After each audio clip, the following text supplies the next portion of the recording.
안녕하세요. 2023학년도 4월 전국 연합학력평가 국어 영역 중 독서의 문안 분석 및 해설 강의를 맡게 된 세종시 교육청 수능지원팀 교사 임유경이라고 합니다. 반갑습니다.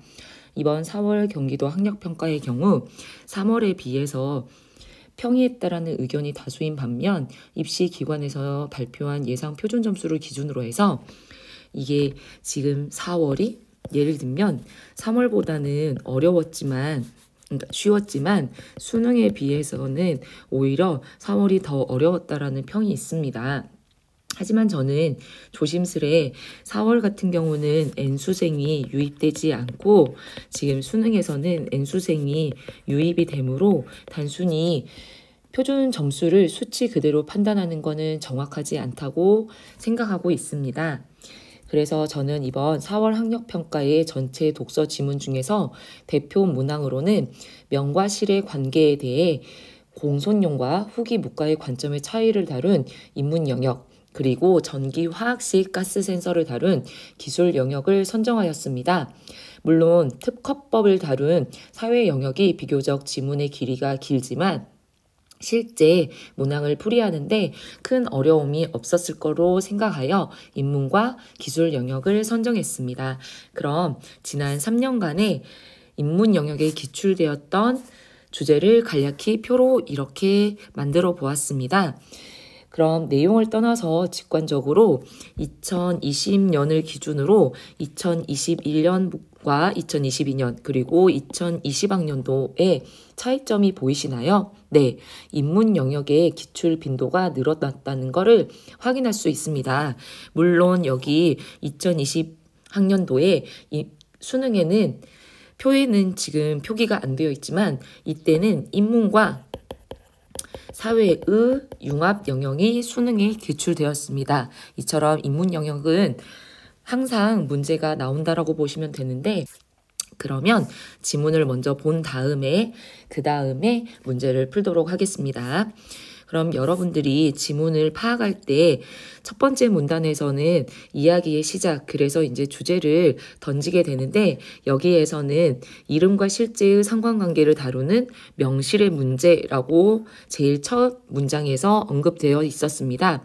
그래서 이 시기 명실의 문제를 전문적으로 다루는 대표 사상가와 학파가 공손용 그리고 후기 묵가 그리고 이 둘의 서로 다른 관점을 비교한다라는 것을 알 수 있습니다.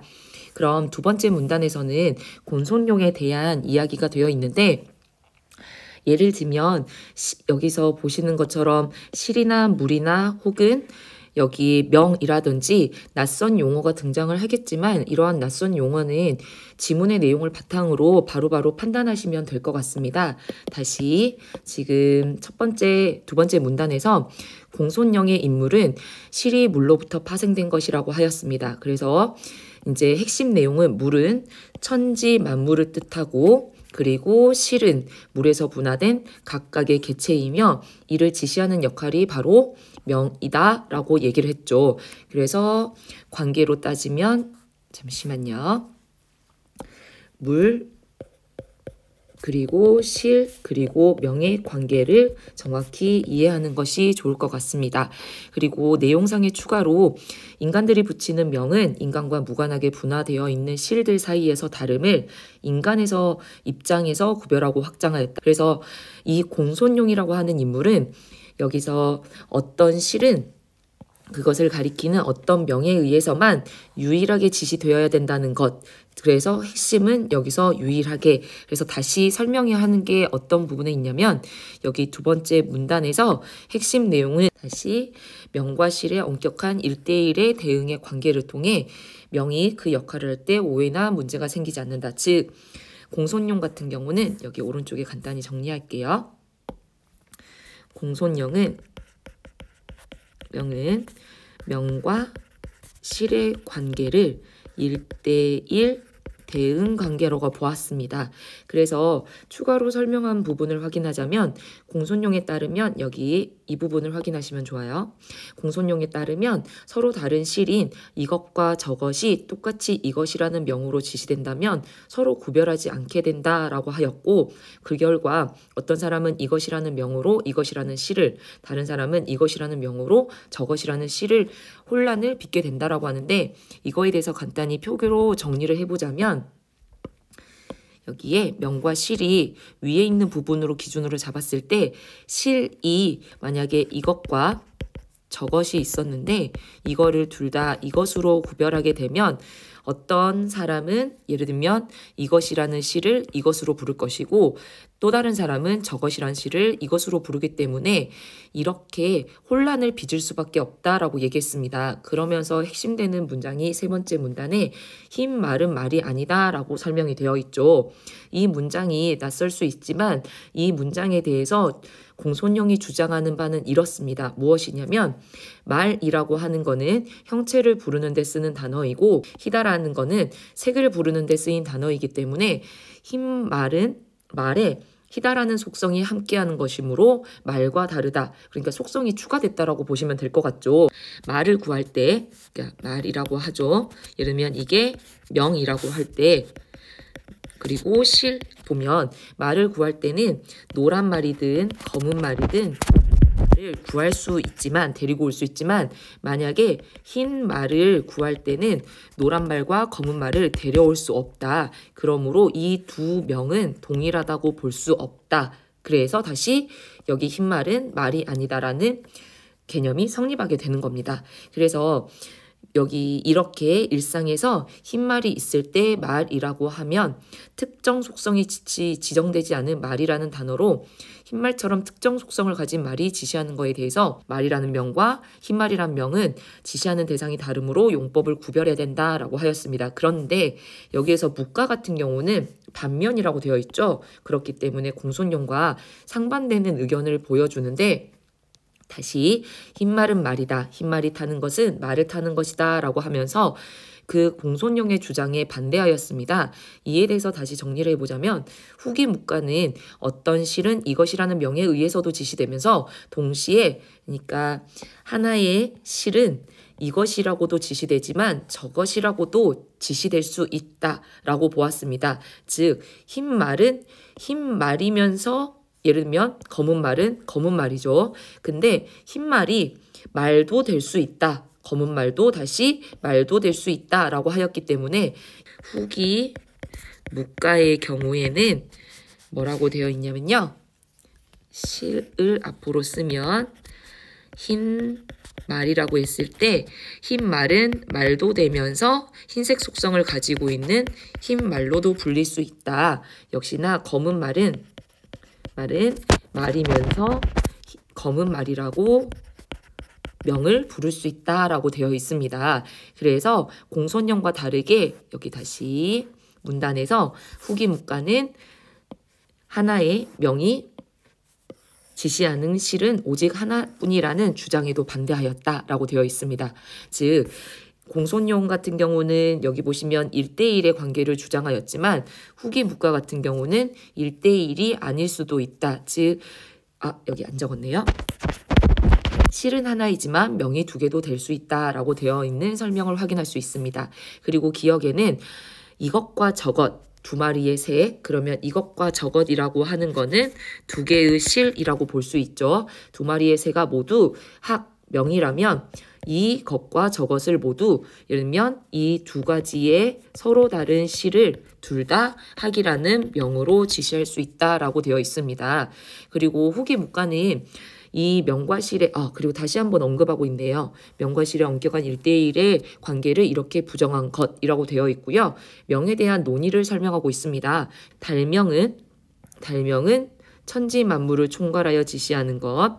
그리고 유명 같은 경우는 수많은 사물 가운데 어느 하나의 속성을 공유하는 것들.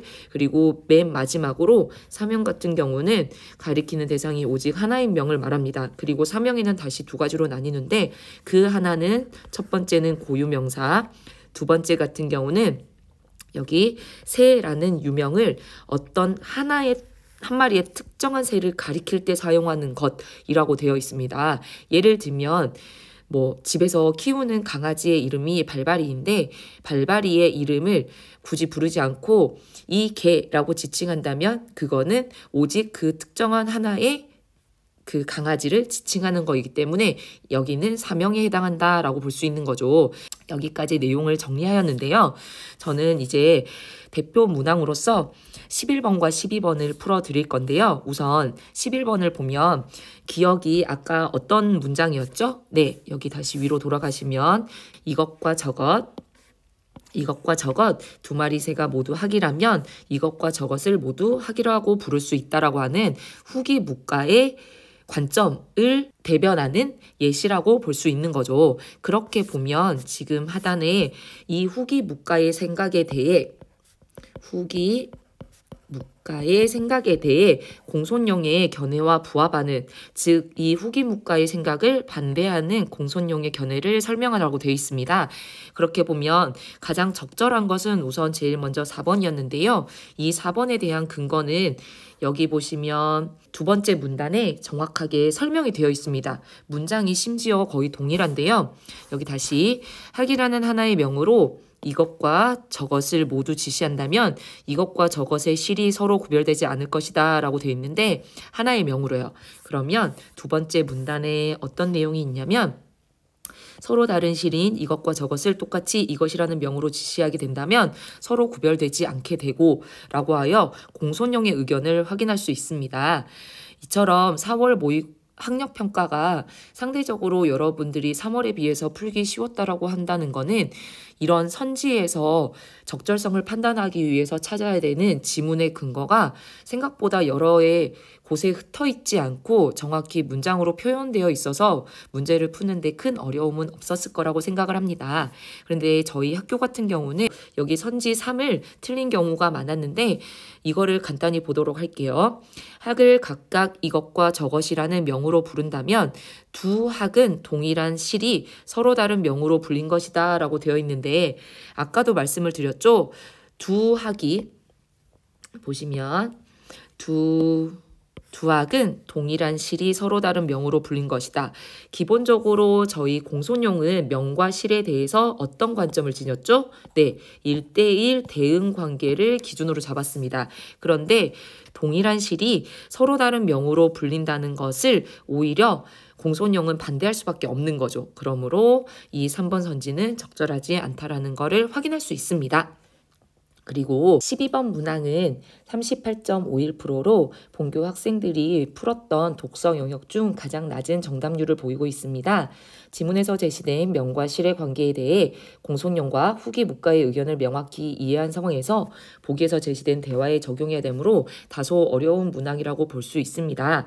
하지만 보기에 대화를 꼼꼼히 읽다 보면 이 옷이 지시하는 대상이 서로 다르다는 것, 즉 명은 동일하지만 실이 다르다는 것을 파악할 수 있는데요. 간단히 살펴보면 갑은 옷을 하나를 들고 그러면 들고 있는 이 옷이 실이라고 볼 수 있죠.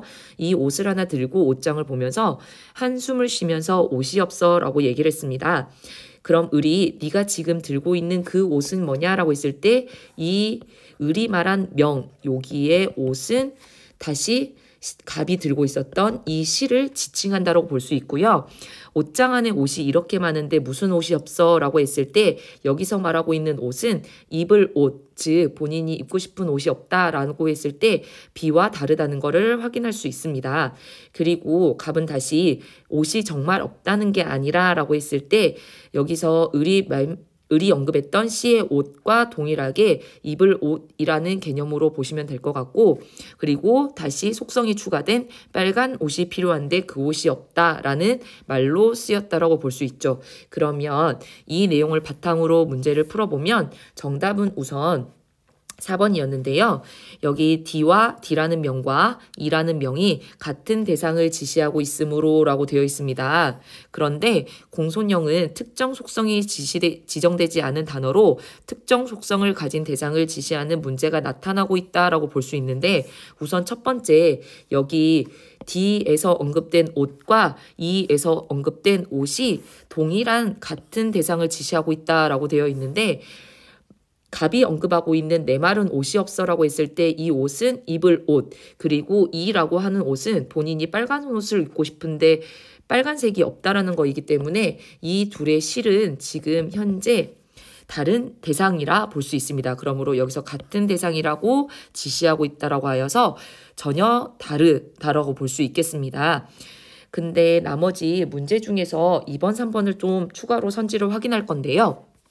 2번에서는 A라는 명과 D라는 명이 서로 다른 대상을 지시하고 있으므로 지시하는 것은 후기 묵가는 하나의 명이 두 가지 이상의 서로 다른 시를 지시할 수도 있다는 자신들의 주장을 뒷받침하는 예로 볼 수 있겠군이라고 되어 있는데, A와 D 했을 때 지금 결국 여기 갑에서 말하고 있는 옷이 없어라고 할 때 옷은 갑의 의도로 따르면 필요한 빨간 옷이 없다라고 지시했다라고 볼 수 있죠. 그럼 다시 이 A와 D가 서로 다른 대상을 지시하고 있다라는 걸 확인할 수 있고요. 이로 인해서 후기 묵가는 하나의 명의, 즉 하나의 동일한 옷이라고 하는 명이 두 가지 이상의 서로 다른 실, 그래서 여기서는 둘 다 옷이지만 입을 옷과 그리고 빨간 옷이 없다라는 지시할 수도 있다는 주장을 뒷받침하는 예로 볼 수 있겠고요. 그래서 이는 적절하다고 볼 수 있습니다. 세 번째, 후기 묵가는 B라는 명은 유명을 하나의 개체에만 대응하여 사명으로 사용한 것으로 볼 수 있겠군이라고 하는데, 갑이 언급하고 있는 들고 있는 요 옷을 언급하고 있습니다. 그래서 아까 말씀드렸죠. 유명이라고 하고 있는 건 잠시 지문으로 돌아갈게요. 유명이라고 하고 있는 거는 여기 수많은 사물 가운데 어느 하나의 속성을 공유하는 것이라고 되어 있고, 사명은 가리키는 대상이 오직 하나의 명이라고 되어 있습니다. 그런데 B라는 명은 여기에서는 갑이 들고 있는 그 해당 옷을 지시하고 있어서 사명으로 사용한 것으로 볼 수 있으므로 이는 적절하다고 볼 수 있겠습니다. 그래서 이번까지 우선 문제를 풀었고요. 이제 지난 3개년간의 기출 문제 중에서 유사 지문 및 문항을 분석하도록 하겠습니다. 제가 찾은 문항은 2020학년도 7월 학력평가의 인문 영역의 지문입니다. 이 지문 같은 경우는 앞에서 공손용과 후기 묵가의 명과 실에 대한 관계에 대해 서로 상반되는 관점을 드러내는 지문처럼 동일하게 어떤 연명에 대해서 카르납이라는 인물과 언어 분석 철학자죠. 그리고 하단에 있는 실용주의자 로티의 관점을 비교 분석하는 내용이었습니다. 그래서 간단히 내용을 조금 확인하자면, 예를 들면 카르납 같은 경우는 언명이 어법에 맞지 않거나 좀 키울게요.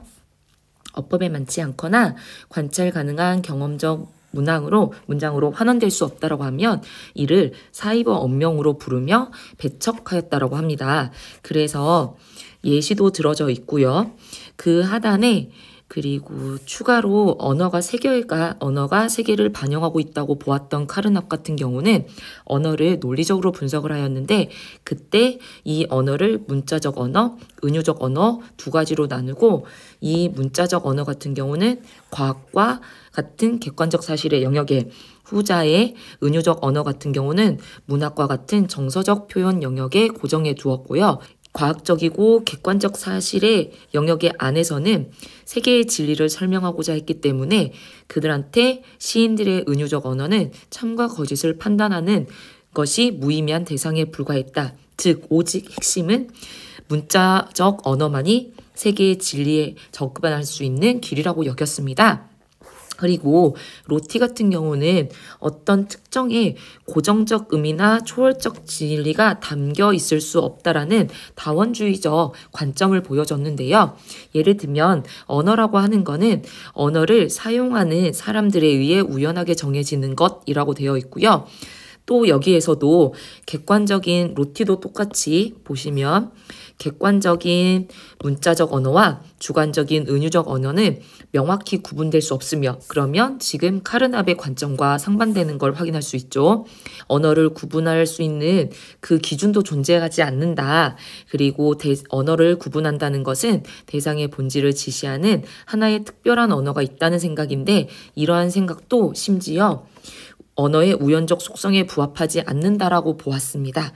그리고 이제 조금 더 추가하여서 로티는 언어가 세계를 반영하지 않았다고 보았는데 그렇다고 해서 세계가 존재한다는 사실 자체를 부정한 건 아니었지만 다만 진리를 말하기 위해서 언어를 사용할 수밖에 없기 때문에 언어의 서술들의 옳고 그름을 비교할 수 있을 뿐 결론적으로 이 세계를 옳고 그름을 제시할 수 없다라고 하였습니다. 그리고 맨 마지막 문단에서 또 내용으로 추가하고 있는 게 로티 같은 경우는 아이러니스트와 자유주의자를 두 개를 구별하여 설명하고 있는 것을 확인할 수 있습니다. 그래서 여기에 아이러니스트부터 보면 아이러니스트의 작업은 자기 완성의 길일 뿐이며 이상적인 인간이 되는 것을 담보로 하는 것도 아니고 개인적인 진리를 공적 영역으로 끌고 나와 모두에게 동의를 구하거나 강요할 수 없다라고 단정을 했습니다. 즉 예를 들면 모두가 동의하는 궁극적 진리를 발견하고자 했던 수많은 철학자들은 역시 아이러니스트에 불과하고 그들이 찾은 진리 또한 그냥 사적 영역에 한정시키고자 했습니다.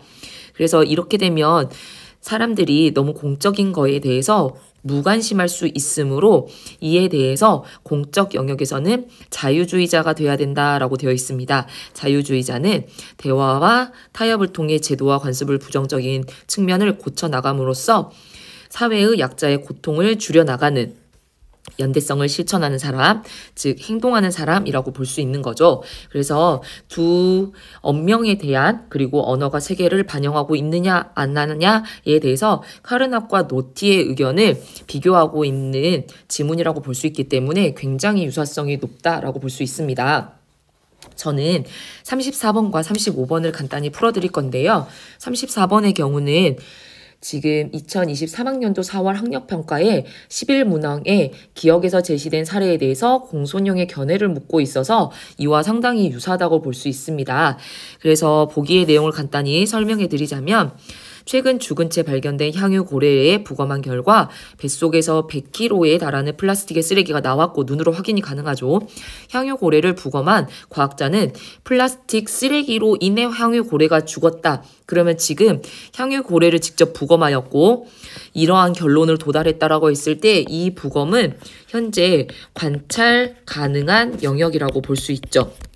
그리고 두 번째 철학자 니체는 종교의 초월성과 절대성, 즉 신으로 통칭되는 형이상학적 가치가 인간을 무력하게 한다고 보았는데 이 신으로 통칭되는 형이상학적 가치는 실제 관찰할 수 있나요, 없나요? 얘는 관찰 불가의 대상이라고 볼 수 있죠. 그래서 신은 죽었다라는 언명을 통해 신이 더 이상 중요하지 않음을 말하고자 했다라고 합니다. 그렇다면 앞서 카르납 같은 경우는 사이버 언명을 지칭하면서 어법에 맞지 않거나 관찰이 불가능한 경험적 사실, 다시 보시면 앞서 관찰 가능한 경험적 문안으로 환원될 수 없을 때는 언어가 언명이 무의미하다고 보았습니다. 그렇게 보았을 때 선지를 확인할게요.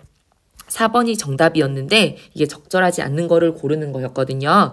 4번을 확인하도록 할게요.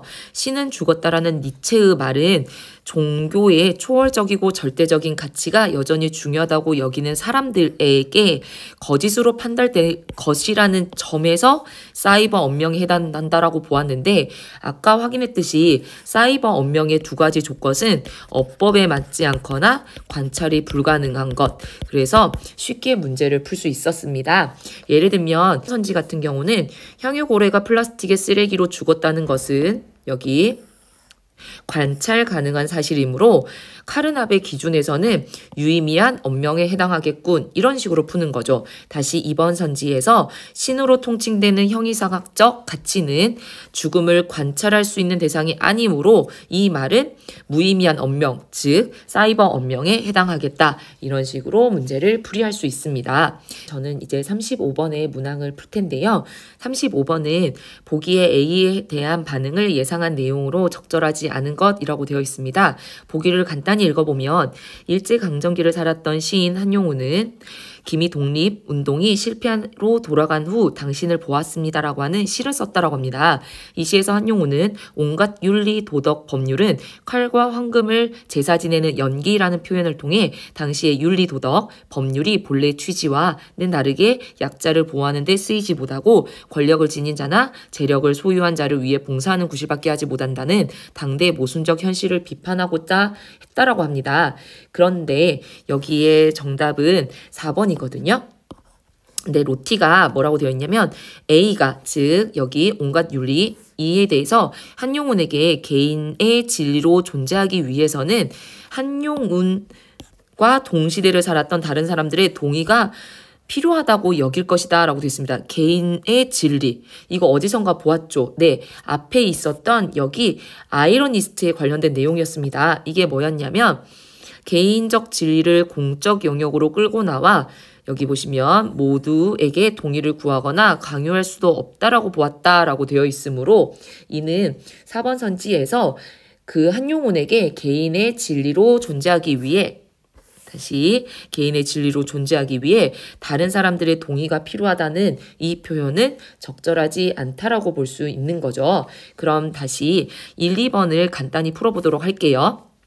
1번의 카르납은 A가 시의 한 구절이라는 점에서 A의 참과 거짓을 판단하는 것이 무의미하다고 볼 것이다. 이 문학적 표현 어디선가 언급된 적이 있었죠.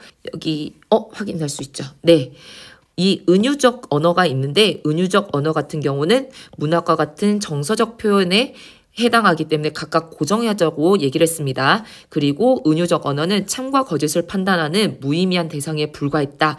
그러므로 1번 선지에서 참과 거짓을 판단하는 건 무의미하다고 볼 수 있겠죠. 그리고 2번 선지에서 다시 돌아가서 2번 선지에는 카르납은 A가 정서적 표현 영역에 해당하는 언어이므로 A를 통해 세계의 진리를 드러낼 수 없다라고 볼 것이다. 그러면 동일한 부분에서 다시 한번 확인하자면 여기에 진리에 접근할 수 있는 건 오직 뭐라고 했죠? 네, 문자 언어라고 했습니다. 그러므로 2번 역시 적절하다고 볼 수 있죠. 오직 문자 언어만 진리에 접근할 수 있다면 은유적 언어가 고정되어 있다는 한계에 둘이는 명확하게 구분이 되고 은유적 언어는 당연히 진리에 접근할 수 없게 될 것입니다. 이처럼 문제를 간단히 풀어보도록 하였습니다. 기술 지문을 풀어볼 건데요. 여기 전기화학식 가스 센서의 구성 요소와 작동 원리, 경보를 내는 방식에 대해서 설명하고 있는 지문이고요. 뒤에 보시면 15번의 문항 같은 경우는 실제 정답률이 47.97%로 다소 높지 않지만 학생들이 선택교과, 문학, 독서 순으로 문제를 풀이한다면 가장 마지막에 문제를 풀 수밖에 없기 때문에 실제 시간의 부족으로 일부 학생들이 지문을 빠르게 읽어 정확한 내용을 이해하지 못하였거나 읽지 못한 상태에서 문제를 맞닥뜨림으로써 문제를 온전히 풀이했다고 보기 어려우므로 정답률을 수치 그대로 파악해서는 안 될 것입니다.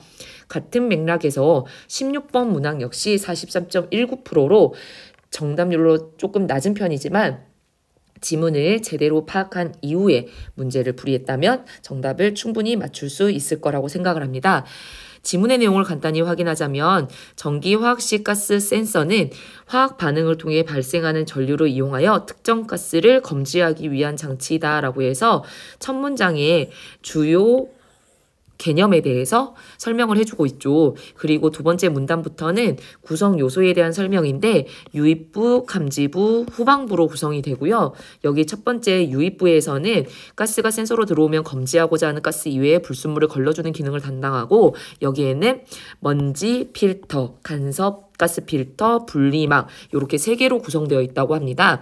첫 번째 먼지 필터의 경우에는 우선 먼지나 물 등의 기체가 아닌 불순물들을 이 먼지 필터에 의해 걸러진다라고 보였고요. 그러니까 불순물을 걸러진다. 그리고 두 번째, 간섭가스 필터의 경우에는 이후 간섭가스 필터에서 특정 가스를 검지하는 데 방해가 되는 가스들을 필터에 흡착시키고, 맨 마지막으로 분리막 같은 경우는 유입부와 감지부를 분리하는 장치인데, 이때 간섭가스 필터로부터 보내진 가스가 정확한 측정을 위해 분리막을 통해서 감지부로 들어간다라고 되어 있습니다. 그래서 먼지 필터, 그리고 간섭 가스 필터, 맨 마지막에 분리막 세 가지로 구성되어 있고요. 이어서 감지부에서는 가스가 유입되면 산화 환원 반응을 통해 전류를 생성하는 기능을 담당하고, 여기서는 세 가지가 작용 전극, 대응 전극, 기준 전극이라고 되어 있습니다. 그래서 기본적으로 감지부에는 평상시에도 기준 전극에서 생성되는 전류가 일정하게 흐르고 있다. 이게 이제 문제를 푸는데 필요했던 근거였거든요. 그래서 감지부의 전극들은 전해질이 녹아있는 물속에 담겨 있고, 전극은 물속에 담겨 있는데, 이 전해질은 물에 녹였을 때 전자의 이동을 가능하게 하는 매개체 역할을 한다.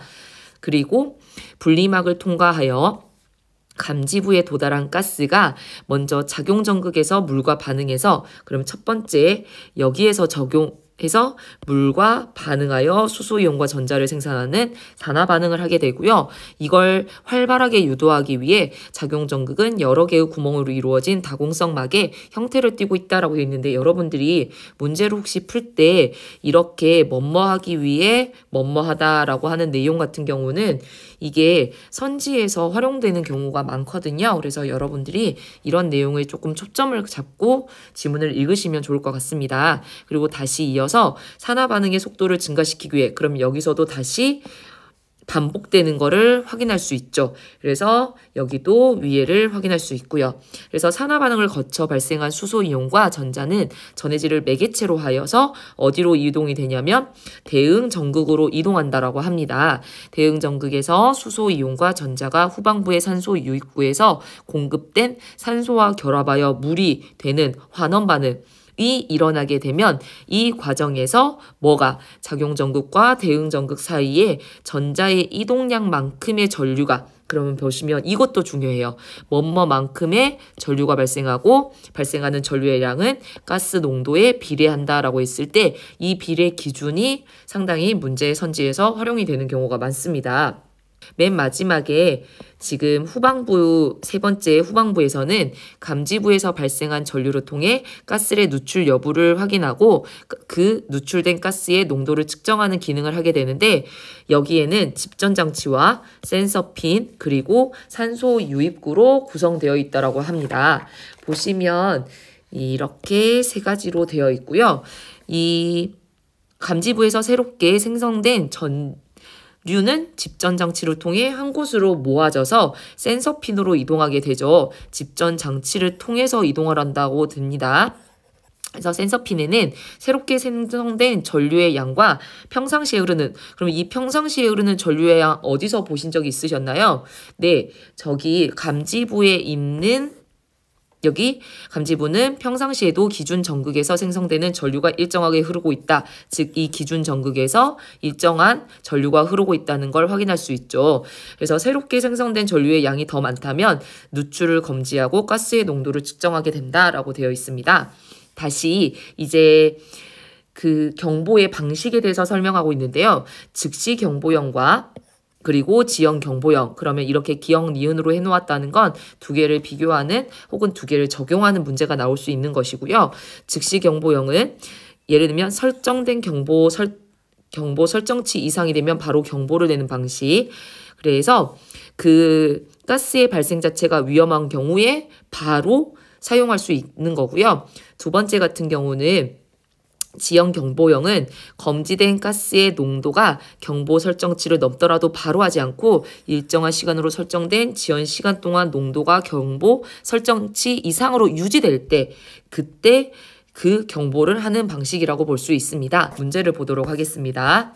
저는 15번과 16번을 볼 건데요. 15번은 전기화학식의 가스 센서를 주요 장치를 도식화한 것, 그래서 유입부, 감지부, 후방부 이렇게 되어 있고요. 그 각각 안에 설명이 되어 있습니다. 여기에 해당하는 지금 3번 선지의 정답인데요.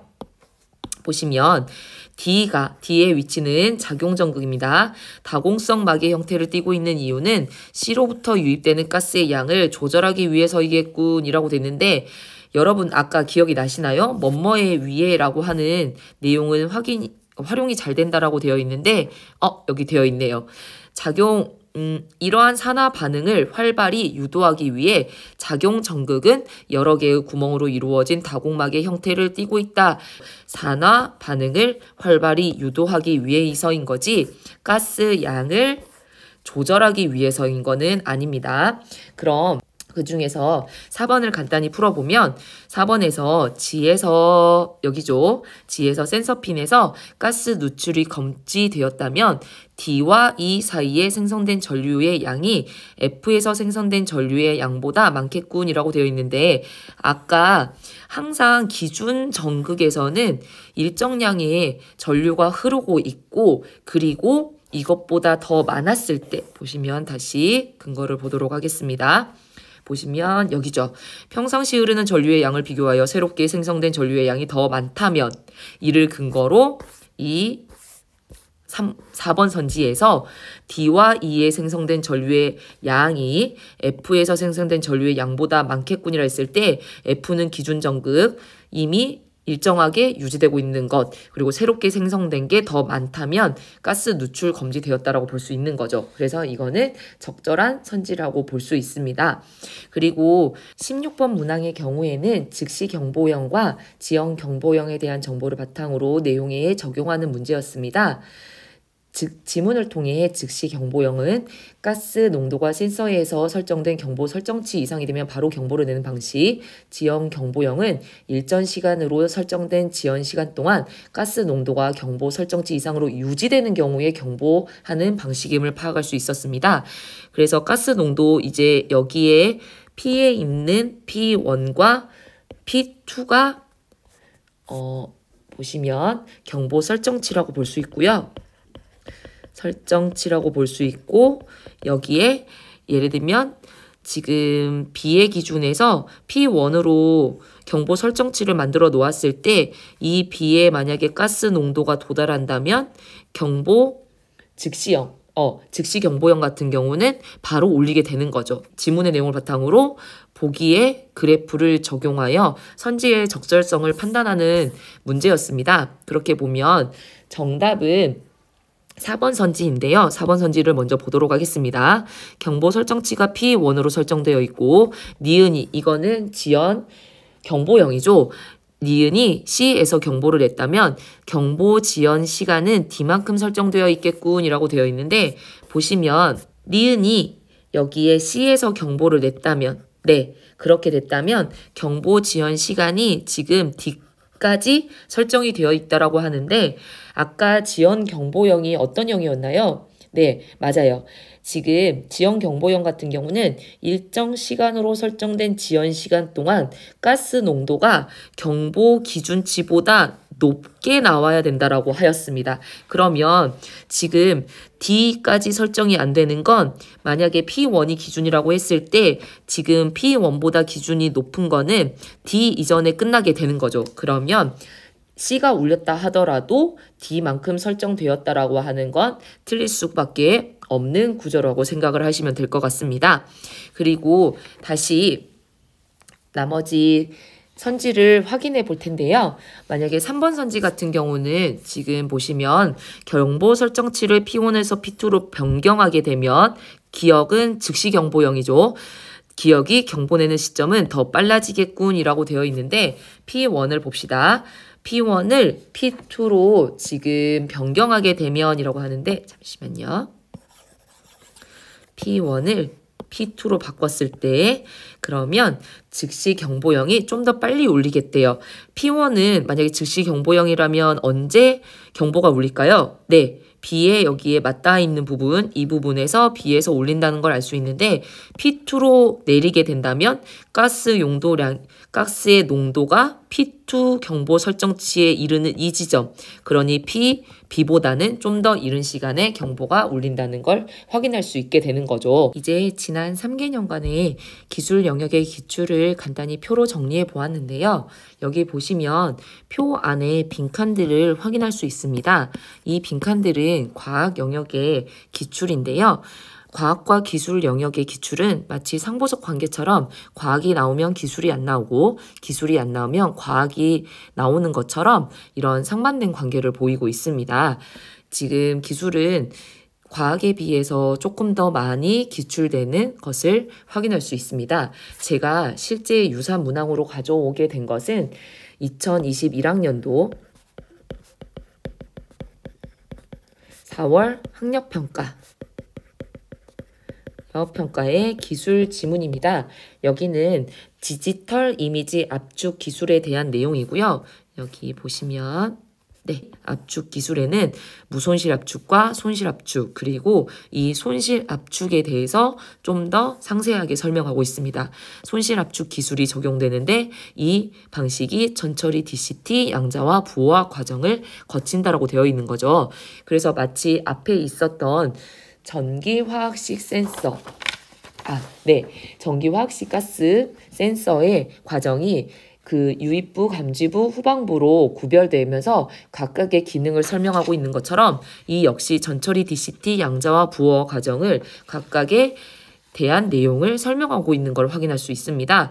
이렇게 각각의 내용이 전개될 때는 각 부분의 기능이나 원리, 그리고 그 다음 단계에 넘어갈 때 어떤 내용이 넘어가는지 확인하시면 좋을 텐데요. 첫 번째, 천천히 읽어보겠습니다. 전처리 과정에서는 색상 모델 변경, 첫 번째, 전처리 과정에서는 색상 모델 변경과 샘플링이 이루어진다라고 하는데 디지털 이미지의 색상 모델을 RGB에서 YCbCr로 변경한다라고 되어 있습니다. RGB 모델 같은 경우는 빛의 삼원색을 조합한다라고 되어 있고요. 여기에는 색과 밝기를 함께 표현하고요. 변경된 YCbCr 모델에서는 밝기 정보를 나타내는, 여기에서는 밝기 정보를 나타내는 Y, 색상 정보를 나타내는 CB와 CR로 분리하는데 이때 분리하였을 때 화소들에서 일부 값만 추출하는 샘플링이 진행된다고 합니다. 왜냐하면 인간의 눈은 밝기 변화에는 민감하고 색상 변화에는 상대적으로 덜 민감하기 때문에 이 샘플링에서는 밝기 정보를 나타내는 Y는 모두 추출해야 되죠. 왜냐하면 만약에 손실 압축이라고 했을 때 이거를 그러니까 일부를 추출하거나 제거하게 되면 민감하기 때문에 그 변화를 인지할 거니까요. 그래서 샘플링에서 밝기 정보를 나타내는 Y는 모두 추출하게 되고 색상 정보를 나타내는 CB와 CR은 인간의 눈이 색상 변화를 인식하지 못하는 범위에서 일부만 추출하게 됩니다. 그래서 화소들을 일정한 단위로 묶은 블럭에서 J, A, B의 비율로 화소의 정보를 추출하는 방식으로 진행되는데 여기 보시면 또 정보가 계속 좀 정보가 나열되고 있습니다. J는 화소 블럭의 가로 화소수 개수를, A 같은 경우는 화소 블럭 첫 번째 행에서 추출하는 화소의 정보의 개수를, B에서는 두 번째 행에서 추출하는 화소의 정보의 개수를 의미한다. 그래서 4.2.0의 비율로 하게 되면 가로의 화소수가 4개, 그리고 그 중에서 첫 번째 행에서는 2개를 추출하고 두 번째 행에서는 추출되지 않는다라고 볼 수 있는 거죠. 그래서 결국 4-2 블록에 8개의 색상 정보 중 2개만 추출된다라고 되어 있고요. 그 다음 단계에서 이제 DCT라고 불리는 변환 과정이 진행되는데 이때는 DCT란 샘플링한 화소의 정보를 주파수로 변환한다고 합니다. 이 주파수는 DCT는 효율성을 고려하여 가로 8개, 세로 8개의 화소로 블럭화된 행렬을 기본 단위로 하는데 이때 민접한 화소들의 정보 차이가 작다는 것을 나타내는 저주파 정보, 그러면 간단히 옆에다가 정리를 하자면요. 그러니까 정보 차이가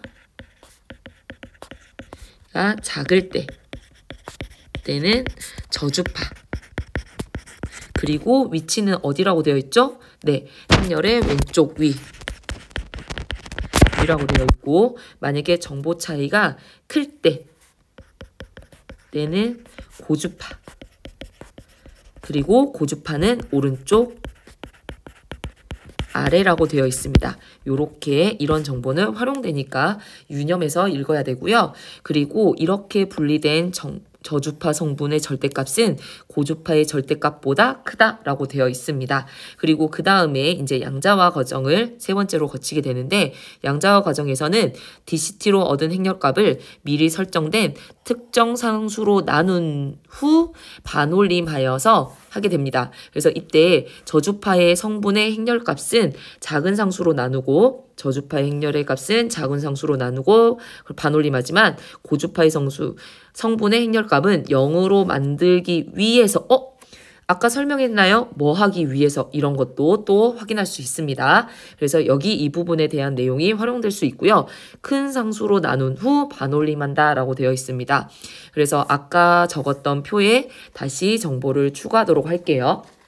여기 보면 저주파는 작은 상수로 나누고, 예를 들면 이 고주파는 큰 상수로 나누는데, 이 큰 상수로 나누는 이유는 행렬값을 뭐로 만들기 위해서, 행렬값을 0으로 만들기 위해 라는 조건이 달려 있습니다. 그리고 나머지도 읽어보겠습니다. 이렇게 하는 이유는 인간의 눈은 저주파 성분에는 민감하지만 고주파 성분에는 덜 민감하다는 특성을 고려하여서 저주파 성분은 그러니까 압축을 해야 되지만 압축하는 과정에서 일부 손실이 되는데, 그 저주파 성분의 절대값은 줄이지만 고주파는 아예 제거해 데이터 용량을 줄이기 위한 것이라고 되어 있죠. 마지막으로 부호화 과정을 거치게 되는데, 이 양자화 과정을 거친 행렬값을 이진수의 부호로 표현하는 것, 이때 허프만 부호화가 사용된다고 합니다. 이때 허프만 부호화 사용할 때 빈번하게 발생되는 데이터를 표현할 땐 적은 수의 비트를, 드물게 발생하는 데이터를 표현할 때는 더 많은 수의 비트를 할당하는 방식. 그래서 이 결과 허프만 부호화 과정에서는 데이터 손실을 시키지 않으면서도 그 데이터의 용량을 줄일 수 있게 된다라는 조건이 있죠. 이를 바탕으로 문제를 풀어보시면요. 저는 32번과 33번을 풀어볼 텐데요. 보시면 문제가 좀 독특하게 구성되어 있습니다. 보기에 아예 로마자 1, 2가 있고 그 안에 해당하는 내용을 각각 32, 33, 34로 적용하는 문제였습니다. 이때 32번부터 풀어보면요. 윗글을 바탕으로 보기에 지금 JPEG 형식의 압축 과정을 이해한 내용으로 적절하지 않은 것이라고 되어 있는데요. 이는 2023학년도 4월 학력평가 15번 문항과 유사하다라고 되어 있습니다. 왜냐하면 여기 위에를 잠깐 볼게요. 보기에 실려있는 이 부분, 네, 압축 과정을 순서대로 정리가 돼 있고 이 과정에서 실제 어떤 정보를 제시하고 있는지 이 정보의 적절성을 판단하는 문제이기 때문에 상당히 유사하다고 볼 수 있습니다. 여기에서 정답은 4번 선지인데요. 다와 라에서는 모두 데이터에 손실을 시켜 데이터 용량을 줄여주겠군이라고 하는데, 다와 라는 여기에 보시면 양자와 부호화라고 되어 있는데, 방금 이전에 읽었던 지문 기억나시나요? 네, 맞습니다. 부호화에서는 여기 부호화 과정을 거치는데, 부호화에서는 데이터를 손실시키지 않으면서도 디지털 이미지의 데이터 용량을 줄일 수 있다라고 되어 있기 때문에 여기에 있는 4번 선지가 틀렸다고 볼 수 있고요. 나머지를 조금 간단히 확인하자면 1번 선지에 가는 전처리 과정입니다. 색상 모델 변경이 샘플링보다 먼저 진행되겠군이라고 되어 있습니다. 그러면 여기 지문에 그와 관련된 내용을 확인할 수 있는데요. 네, 전처리 과정에서는 여기 색상 모델 변경과 샘플링이 이루어지는데, 우선 첫 번째 변경한다라고 되어 있고요. 다시 이 변경했을 때 화소들의 변경이 보시면 색상 모델이 RGB 모델에서 YCbCr 모델로 변경되면 그때 샘플링이 진행된다. 그렇게 되면 당연히 이 색상 모델 변경이 선행되고 그 다음에 샘플링이 진행된다는 걸 확인할 수 있죠. 그래서 1번은 적절한 거라고 볼 수 있고요. 다시 2번 선지에 보시면 가를 통해 추출한 화소의 정보는 나에서 주파수로 변환되겠군이라고 되어 있는데요. 이 역시 확인할 수 있습니다. 가에서 추출된 화소의 정보는 네, 여기 보시면 정확히 샘플링한 화소의 정보들은 주파수로 변환한다 라고 되어 있으므로 이거 역시 이번 선지 역시 적절한 거라고 볼 수 있겠습니다. 저는 이제 다시 33번에서는 윗글을 읽은 학생이 보기에 JPEG 형식의 샘플링 이해하기 활동, 그러면 여기 이해하기 활동에 실제 여기 행렬이 있는 걸 확인할 수 있죠. 그래서 서로 다른 샘플링의 비율을 도식화한 것인데, 이 진한 검은색은 색상 정보가 추출된 화소, 동그라미 흰색은 색상 정보가 추출되지 않은 화소를 의미합니다. 그래서 이와 관련해서 정보를 적용하는 문제라고 볼 수 있겠죠. 그러면 아까 말씀을 드렸을 때 1번의 선지는 바로 확인할 수 있겠죠. 여기 보시면 가에서 색상 정보가 하나도 추출되지 않은 행이 있겠군이라고 했을 때, 아까 지금 검은 게 추출됐고 이게 흰 게 추출되지 않은 거라면 가에서는 두 번째 행이 전혀 추출되지 않았다는 걸 확인할 수 있습니다. 그리고 정답은 여기 4번인데요. 보시면 가와 나에서는 추출된 CB와 CR의 각각의 개수만큼 Y가 추출되겠군이라고 되어 있는데, 혹시 아까 기억이 나시나요? 제가 여기 이렇게 되어 있습니다. 보시면 샘플링에서는 밝기 정보를 나타내는 Y를 모두 추출하고 색상 정보를 나타내는 CB와 CR은 인간의 눈이 색상 변화를 인식하지 못하는 범위에서 일부만 추출한다. 즉 Y는 모두 추출해야 된다는 거죠. 이처럼 여기 4번 선지에서 추출된 CB와 CR의 개수만큼 Y가 추출된다. 아니요. 네, Y는 무조건 전부 다 추출하는 것. 그러므로 이 4번이 적절하지 않은 선지라고 확인할 수 있는 거죠. 하나 더 선지로 확인하자면 이번에 나의 샘플링의 J, A, B 비율로 나타나면 나가 여기 있습니다. J는 어떤 거였나요? 네, 가로의 화소의 개수. 그러므로 J는 4라고 볼 수 있고요. A는 첫 번째 가로에서 추출하는 개수. 그러므로 1. 그리고 B는 두 번째 행에서 추출하는 개수 1. 그러므로 비율의 4대 1대 1임을 확인할 수 있습니다. 네, 여기까지 좀 많은 문제를 풀어보게 되었는데요. 여러분들이 문제를 풀면서 과학이나 혹은 인문 영역, 기술 영역 문제를 어렵다고 판단할 수 있는데, 중요한 건 여러분들이 독서 지문에서 얼만큼 정확한 정보를 빠르게 판단하는 게 중요하다고 생각을 합니다. 그러므로 제가 개인적으로 여러분들한테 조언을 하자면 수능 특강과 수능 완성에 있는 독서 영역에 대해서 반드시 공부가 필요하다고 생각을 합니다. 왜냐하면 문제만 풀고 끝나는 게 아니라 지문에 대한 분석을 하여 그 정보를 조금 내재화하여야지 여러분이 연계되었을 때 굉장히 긍정적인 효과를 발휘할 수 있을 거라고 생각을 합니다. 그럼 저는 여기까지 문항 분석을 마치고 여러분한테 인사드리려고 하겠습니다. 감사합니다.